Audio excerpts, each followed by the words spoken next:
Good afternoon, class. This is the organizational behavior class, and chapter 15 is our last chapter for this semester. So let's start our chapter 15. The chapter 15 is organizational change.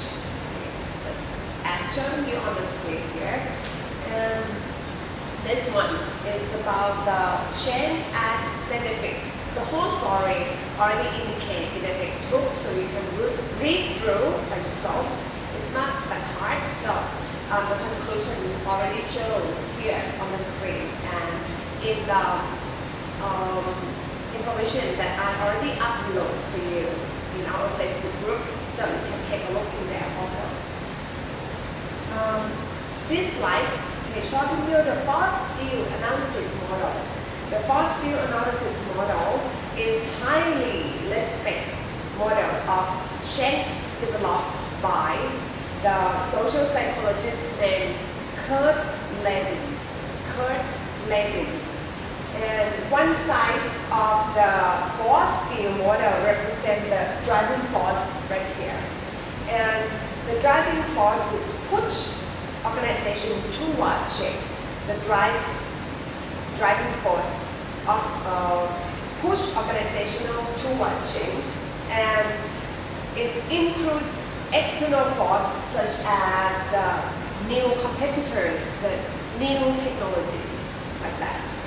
And the leaders' vision inspire employees to strive for higher standard, inspire employees to strive for their higher standard.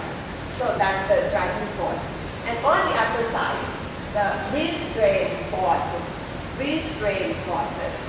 The restraint forces is the resistance to change. It is the resistance to change. It's indicated employee behavior that block the change process. It indicates the employee's behavior that block the change process. We call that restraint forces. And it tries to maintain status quo. And the status quo means the way things are, the way things are. Okay. And the next slide here is the force field analysis model that's showing you in Exhibit 15.1 on page 417. The effective change occur by unfreezing the current situation. Right here is the current situation where things are balanced here, and moving to a desired condition. So, and then it refreezing the system so it remains in the desired state. Let's take a look at this one. This one is before change happened.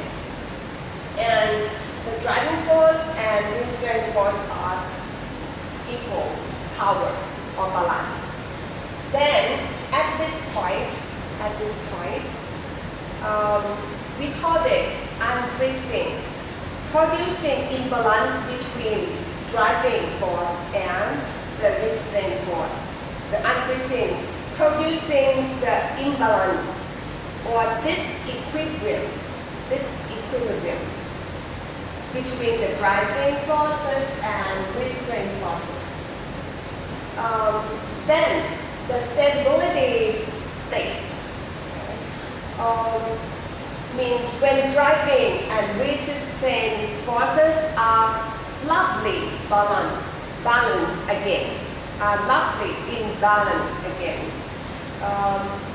Then it refreezing the state, in which introducing system and condition that support and maintain the desired behavior. This is the desired condition. We want to maintain this condition here. So there are three states: the unfreezing, stability, and refreezing. The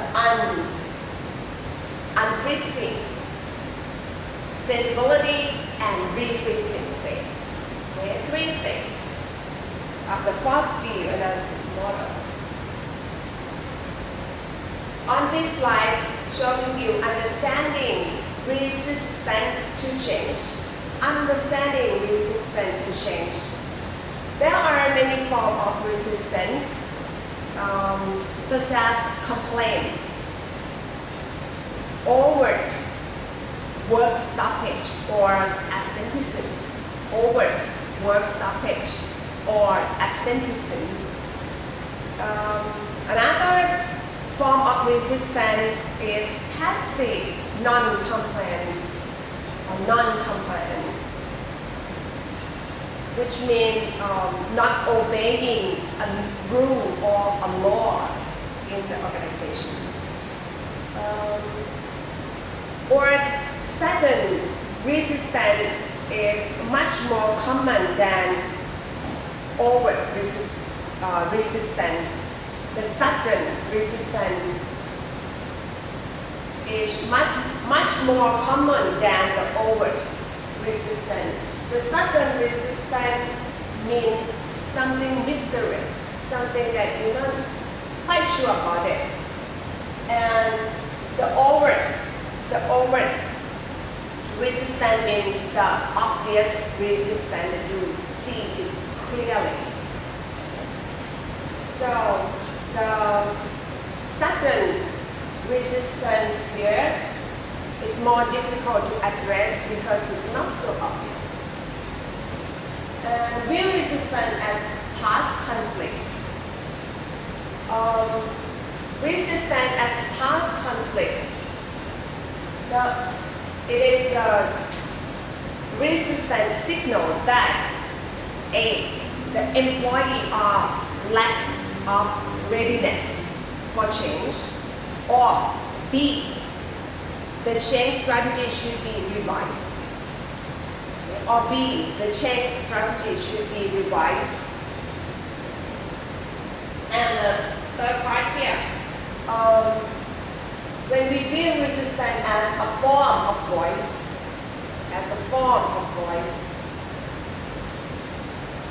it's redirect resistance into constructive conversation.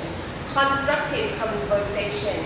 The constructive means useful and intend to improve something.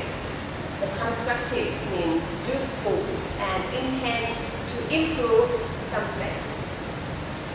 And it may improve procedural justice and serve as a motivational force. And it encourages better decision through employee involvement. Encourage better decision through the employee involvement, and it may increase employee motivation and commitment to change. Okay. And slide number 6 you can take a look on page 419 also. It is a story about General Motors or GM transfer most information technology work from contractor or from the outsider to the GM employee or to the insider. Some line manager resists or against this change because they were comfortable working with the old version or with the specific contractor. So this feeling is the negative balance. It is negative balance of change, and worry that the GMIT staff would not provide the same quality. And we call this situation the fear of unknown. And we will go through these two concepts in the next class. So why people resist change? Because of the negative balance of change. So the negative balance of change means employees tend to resist change when they believe the new work environment will have more negative than positive outcome. So it is a cost-benefit analysis, negative or positive. the cost-benefit analysis. So, and the negative balance of change is people perceive the negative more than the positive. So we consider that the negative balance of change. So the second one, fear of the unknown. It is uncertainty has two negative effects on change perception.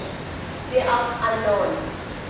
Uncertainty has two negative effects on change perception. The first one is people assume the worst, or what's assumed here. It is again the negative balance of change. And perceived lack of control. People perceive lack of control, which is also undesirable. They perceive that they might not able to control the situation, so they don't like it. And the third one, not invented here syndrome. It is syndrome of something that not familiar here. When staff oppose change in their area introduced by other, staff oppose the change to prove their idea were better. Staff oppose the change because they want to prove that their ideas were better.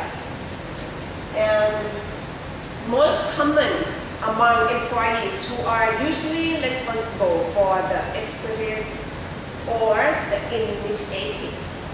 The successful change initiated by others threaten employee self-esteem. Again, the successful change initiated by others threatens their self-esteem. Imagine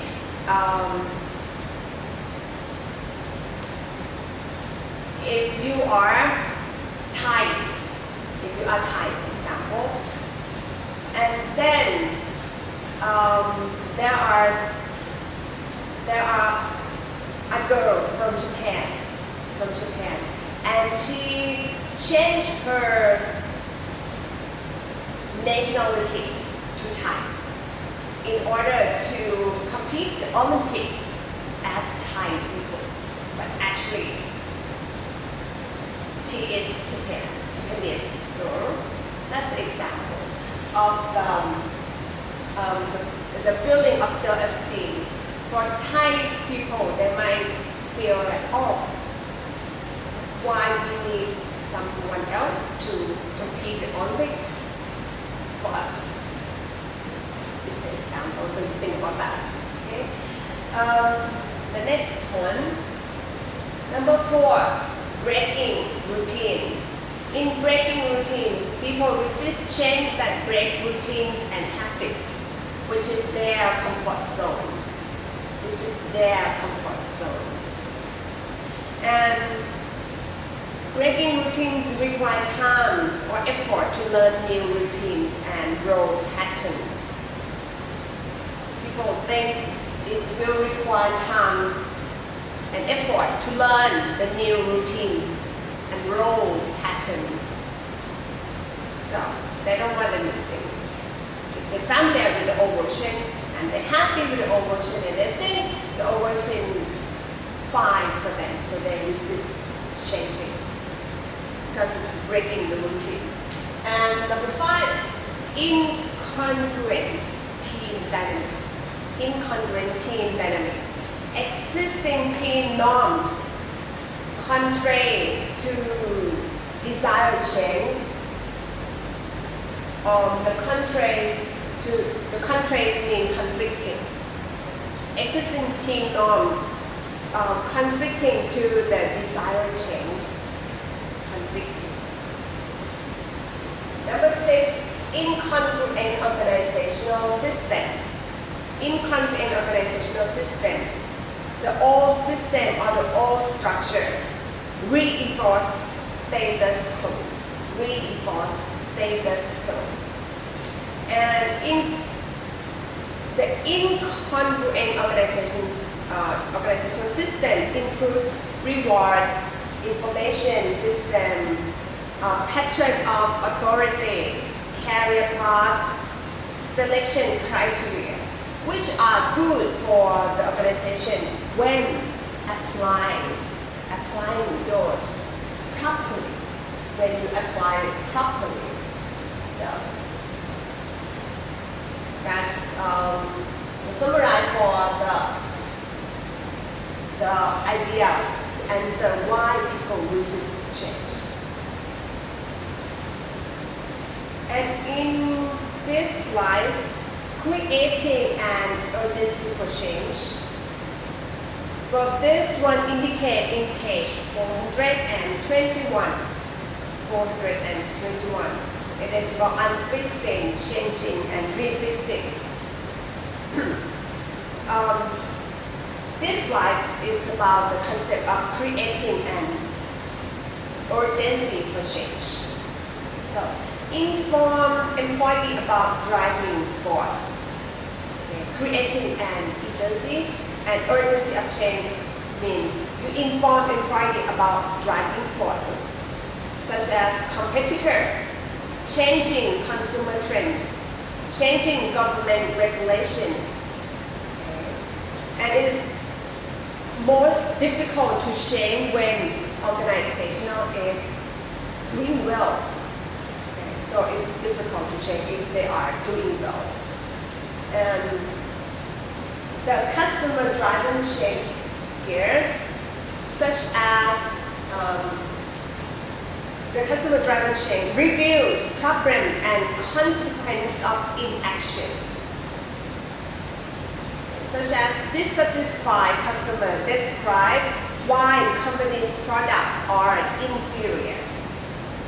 The dissatisfied customer describe why company's products are inferior. This is the example of the customer driven change. And creating an urgency to change without external drivers require persuasive influence, such as employees visualize future competitive threats and environmental shifts by themselves.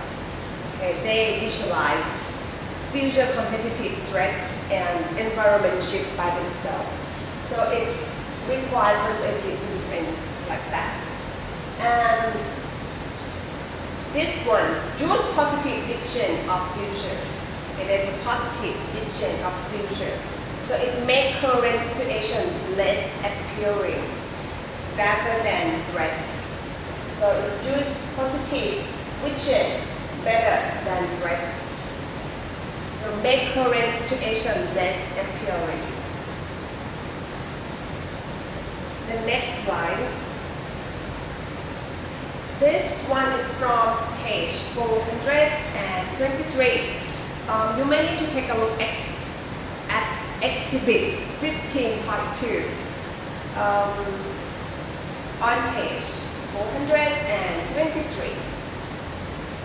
About the communication.